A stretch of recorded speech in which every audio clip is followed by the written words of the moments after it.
السلام عليكم، عاملين ايه؟ يا رب تكونوا بخير. وحشتوني جدا جدا جدا. النهارده جايلكم فيديو جديد. انزلي حالا حطي لايك للفيديو ده. لو انت اول مره بتشوفي قناتي ياريت تشتركي معايا في القناه وتفعلي زر الجرس عشان كل ما انزل فيديو تتفرجوا عليه وتشوفيني على طول. عاوزه اقول لكم الفيديو بتاعي النهارده روتين حماس. عايزه اقول لكم انا برجع من الشغل بشوف ايه الحاجه اللي ناقصه في البيت ودايما بعملها.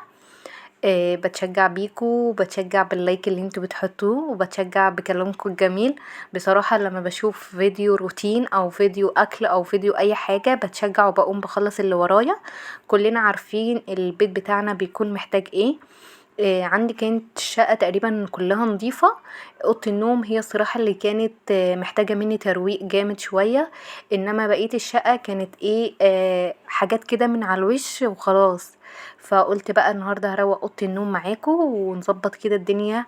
علشان كده الواحد يبقى ليه نفس اصلا ان هو يعمل كل حاجة. فالروتين بتاع النهاردة هننضف اوضة النوم ونعمل كل حاجة فيها. ونغير ملاية السرير بقى ونشيل السجاد ونشيل الحاجات دي كلها في مكانها. عايزة اقول لكم التيشيرتات دي اللي انا حطاها على الشماعة اصلا. دي لبس الشغل، انا برجع وبسيبه كده على الشماعة علشان انا بلبس الحاجة ممكن مرتين مش مرة واحدة. انا بقعد وقت صغير في الشغل ما بقعدش وقت طويل. فبالتالي الهدوم ما بتلحقش ان هي تتوسخ. هدومي بشتغل في مكتب، بشتغل في شركة. فيعني شغل مش مرهق قوي او مش متعب قوي، فبالتالي هدومي بتفضل نظيفة. الناس اللي كانت سألتني على لينك الانستجرام يا جماعة هسيبهولكوا في صندوق الوصف وهسيبهولكوا في اول تعليق مثبت. تقدروا تدخلوا وتعملوا له فولو هناك. هناك دايما بنزل حالات اول باول وبنزل اخبار وبنزل كل حاجة حلوة. تقدروا تتابعوني هناك، ولو محتاجين مني اي حاجة تقدروا تكتبولي وهرد عليكم على طول.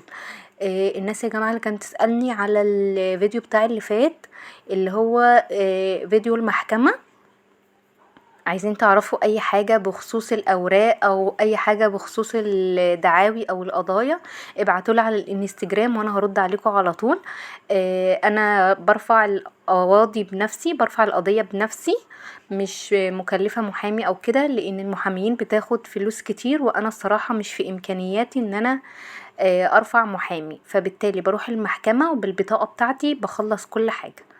هنا بقى نرجع للروتين بتاعنا. اول حاجة كده مسحت المراية وخليتها كده بتبرق، يعني ما فيهاش اي حاجة علشان الواحد كده حتى وهو يصحى من النوم كده الصبح وهو بيلبس يلاقي نفسه نشيط كده والدنيا رايقة حواليه.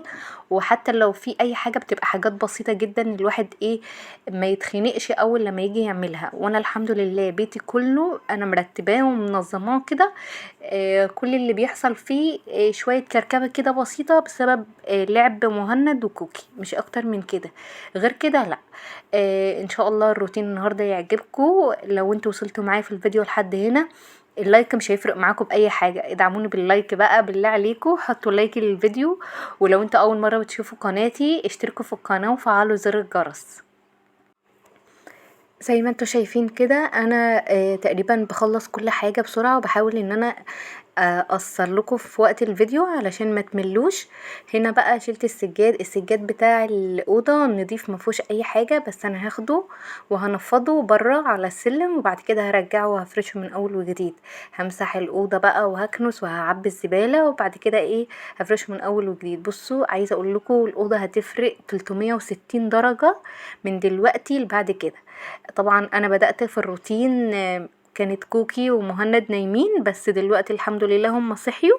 فكان نفسي ان انا انجز واخلص وهما نايمين، بس للاسف ما لحقتش خالص. فمش مشكله، هحاول ان انا ايه اخلص وهما موجودين. طبعا بيلخموني لما باجي اعمل حاجه. بحب ان انا لما بصور بحب ان هما يكونوا نايمين او واحد نايم والتاني صاحي، لان هما الاتنين لما بيكونوا مع بعض بيتفقوا عليا. لكن لما بيبقى واحد بس بعرف ان انا اسيطر عليه وبعرف ان انا اصور ودنيتي بتبقى ماشيه تمام. انما لما بيبقوا الاتنين الصراحه الموضوع بيبقى صعب جدا بالنسبه لي. هنا بقى كنت خلاص خلصت وشلت الملايه ونفضت الدنيا وكمان مسحت الخشب وكل حاجه بقت تمام. هنا بقى همسح الاوضه وهسيبها تنشف كده مع نفسها 5 دقايق وبعدين ايه هرجع نفرش السجاد من اول وجديد. بصوا بقى كوكي جايبه المقشه بقى وبتساعدني عشان تعرفوا بس ان هي بتساعد مامتها على طول. مفيش فيديو كوكي الا ما بتبصم فيه الصراحه يعني. لازم تساعد ماما. بصوا بتعمل ايه. هنا مهند بقى بحاول بقول له يلا قوم بقى علشان هفرش السرير، واقول له يلا خد كوكي يلا واطلع بره. اخدت المقشه من كوكي هتروح تجيبها وترجع تاني وهكذا. صراحه الاتنين صعبين جدا مع بعض. هنا خلاص بقى فرشت الملايه، ظبطت الدنيا على الاخر، وكمان نفضت السجاد. هفرش بقى السجاد وبعدين هحط المخدات.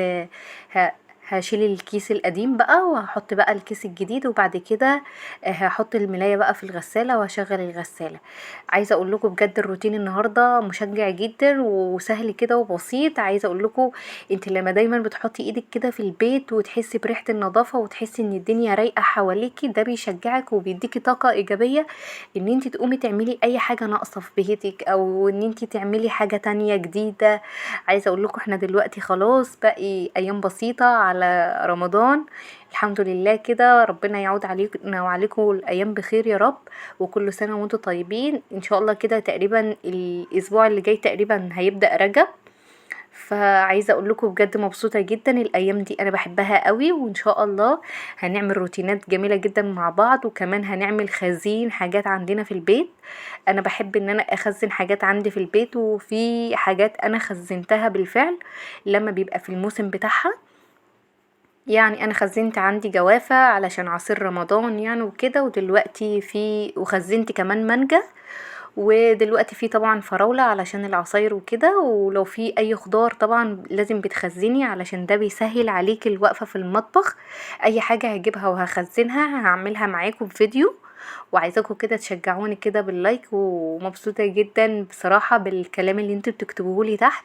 ولو محتاجين مني فيديو معين ياريت تكتبوا لي تحت في الكومنتات، وانا هعمل لكم الفيديو اللي انتوا محتاجينه. بجد مبسوطة جدا بكلامكم بتشجيعكم، وان شاء الله كده ربنا يحقق لكم اللي انتوا بتتمنوه كده يا رب، وتلاقوا كده كل السعادة اللي انتوا بتتمنوها. هنا كنت خلاص تقريبا خلصت وغيرت كيس المخدات. عايزة اغسل المخدات في الغسالة، بس والله ما عنديش وقت خالص. ان شاء الله هحطهم كده مع بعض يوم الجمعة بحيث ان انا يكون عندي اجازة يعني وكده.